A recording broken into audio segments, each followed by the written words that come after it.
Imagine um país que nos anos 50 ocupava o posto de quarta nação mais rica do mundo, superando potências como a Suíça e o Japão. Um lugar onde o petróleo não era apenas um recurso, mas a promessa de um futuro infinito. Essa é a Venezuela, uma terra de contrastes brutais que hoje vive um dos capítulos mais complexos da história moderna. Para entender como um país com as maiores reservas de petróleo do planeta chegou ao cenário atual, precisamos olhar para trás, para um momento em que a abundância se transformou em uma dependência perigosa. Durante décadas, a Venezuela foi o exemplo de democracia e desenvolvimento na América Latina, atraindo imigrantes de todo o mundo.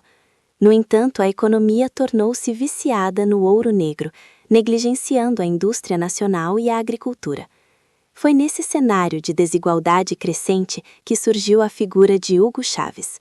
Com a promessa da Revolução Bolivariana, Chávez nacionalizou setores estratégicos e usou a bonança do petróleo para financiar programas sociais massivos. Enquanto o preço do barril estava no topo, o sonho parecia real, mas as bases eram frágeis.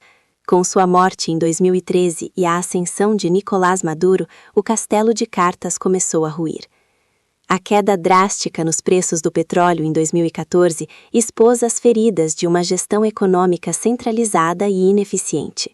A inflação saiu de controle, transformando-se em uma das maiores hiperinflações da história, onde sacos de dinheiro mal compravam um pacote de farinha. É aqui que as ações dos Estados Unidos entram como um divisor de águas. Sobre a estratégia de pressão máxima, o governo americano impôs sanções severas, visando asfixiar as finanças do governo Maduro para forçar uma mudança de regime. Ativos foram congelados no exterior e a petroleira estatal, PDVSA, foi proibida de negociar no mercado americano. Mais recentemente, o cenário escalou para bloqueios navais e a apreensão de petroleiros, uma tentativa de isolar Caracas completamente do comércio global. O impacto dessas medidas é um tema de debate intenso. Enquanto Washington argumenta que as sanções são ferramentas para combater a corrupção e a autocracia, o governo venezuelano e diversos órgãos internacionais apontam que elas agravaram severamente a crise humanitária. O resultado é visível nas ruas, hospitais sem insumos básicos e uma insegurança alimentar que atinge milhões. Isso gerou o maior êxodo da história recente do hemisfério ocidental. Mais de 9 milhões de venezuelanos deixaram suas casas, cruzando fronteiras a pé em busca de sobrevivência, transformando uma crise nacional em um desafio para toda a América Latina.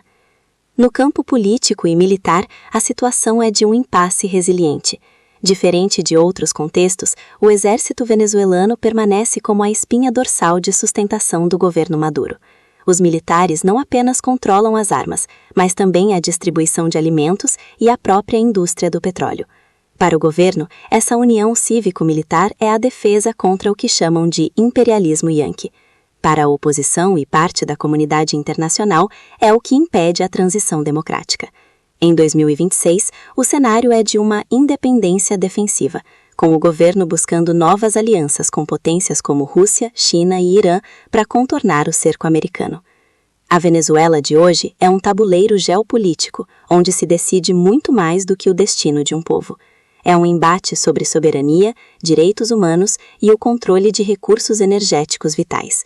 Enquanto os líderes políticos em Washington e Caracas medem forças, o povo venezuelano continua a demonstrar uma resiliência impressionante, tentando reconstruir a vida em meio aos escombros de uma economia destruída e uma polarização que parece não ter fim. O futuro do país permanece incerto, oscilando entre a esperança de uma abertura econômica e o medo de um isolamento ainda mais profundo.